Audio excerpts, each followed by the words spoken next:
दोस्तों मेरे चैनल में आपका स्वागत है। दोस्तों आज के इस वीडियो में मैं आप लोग को बताने वाला हूं कि क्या यहाँ पर आईटीआर फाइल करना जरूरी होता है क्या। जी हाँ, यहाँ पर यह सवाल कई लोगों के मन में उठता है कि क्या यहाँ पर आईटीआर फाइल करवाना जरूरी है, अगर नहीं फाइल करेंगे तो क्या होगा। तो दोस्तों आज के इस वीडियो में मैं इसी चीज़ को क्लियर करने वाला हूँ।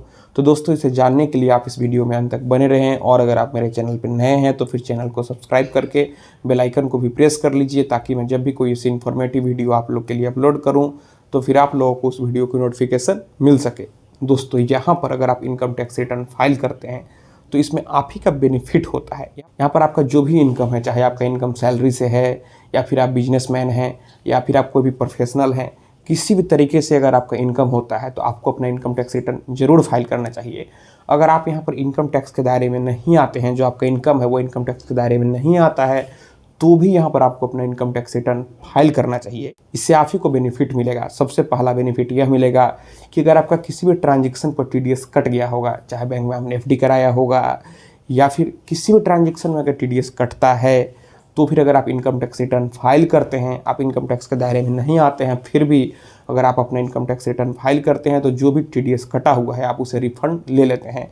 तो सबसे बड़ा बेनिफिट यह मिलता है। उसके बाद अगर आप अपना इनकम टैक्स रिटर्न फाइल करते हैं तो यहाँ पर आपका इनकम का प्रूफ हो जाता है, जिस वजह से कल को अगर बैंक में आप जाते हैं, आपको लोन का जरूरी होता है, आपको प्लॉट लेना है या फिर प्लॉट लिए हुए हैं, आपको घर बनाना है, आपको कार लेना है, कोई भी महंगी चीज़ लोन पर लेना है, तो अगर आपके पास इनकम टैक्स रिटर्न रहेगा तो बैंक आपके ऊपर ट्रस्ट बढ़ेगा और आपको आसानी से बैंक यहाँ पर लोन दे देगा। जी हाँ, यहाँ पर जितने पब्लिक सेक्टर बैंक हैं वे यहाँ पर करेंट 3 ईयर का इनकम टैक्स रिटर्न आपसे मांगते हैं, तो आपको यहाँ पर अपना इनकम टैक्स रिटर्न जरूर फाइल करना चाहिए। यहाँ पर जो भी प्राइवेट बैंक है वो भी यहाँ पर करेंट 2 साल का मिनिमम इनकम टैक्स रिटर्न मांगते हैं। तो यहाँ पर आपको लोन प्राइवेट सेक्टर बैंक से लेना हो या फिर पब्लिक सेक्टर बैंक से लेना हो, हर जगह इनकम टैक्स रिटर्न का यहाँ पर मांग होता है। अगर आपको गन का लाइसेंस लेना है तो वहाँ भी आपको इनकम टैक्स रिटर्न देना होता है। और यहाँ पर अगर आप इनकम टैक्स रिटर्न फाइल करेंगे तो इनकम टैक्स डिपार्टमेंट से नोटिस आने के चांसेज यहाँ पर बहुत कम हो जाएंगे, क्योंकि यहाँ पर आज के समय में हर लोग यहाँ पर यूपीआई ट्रांजेक्शन करता है।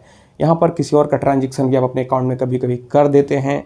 तो यहाँ पर अगर आप अपना इनकम टैक्स रिटर्न फाइल किए रहेंगे तो फिर यहाँ पर नोटिस आने के चांसेस कम रहेंगे। आप ट्रांजेक्शन भी अधिक करेंगे, फिर भी कोई यहाँ पर दिक्कत नहीं होगा। और यहाँ पर अगर इनकम टैक्स डिपार्टमेंट से कोई नोटिस भी आता है तो अगर आप इनकम टैक्स रिटर्न फाइल किए रहेंगे तो आप अपने आप को जस्टिफाई कर सकते हैं, आप अपने इनकम को जस्टिफाई कर सकते हैं। तो दोस्तों अगर आपका टीडीएस कटा हुआ है तो वह टीडीएस आपको रिफंड मिल जाए या फिर आपको बैंक से आसानी से लोन मिल जाए, इनकम टैक्स डिपार्टमेंट से कोई नोटिस नहीं आया, फिर इन सभी बातों को ध्यान में रखते हुए आपको अपना इनकम टैक्स रिटर्न जरूर फाइल करना चाहिए। आपका इनकम कम है फिर भी आपको इनकम टैक्स रिटर्न जरूर फाइल करना चाहिए। तो दोस्तों मैं आशा करता हूँ आपको वीडियो पसंद आई होगी। अगर मन में कोई भी सवाल है तो आप नीचे कमेंट बॉक्स में कमेंट करें, और अगर आप हमसे सीधे जुड़ना चाहते हैं, फ़ोन से बात करना चाहते हैं, मन में कोई भी सवाल है तो फिर आप हमें इंस्टाग्राम पर फॉलो करें। मेरा इंस्टाग्राम पर यूजर नेम है Pritesh1584, आप हमें फॉलो करें, मैसेज करें। और अगर फ़ोन से बात करना है तो फिर इंस्टाग्राम पर ही मैसेज करके अपॉइंटमेंट बुक कर लें।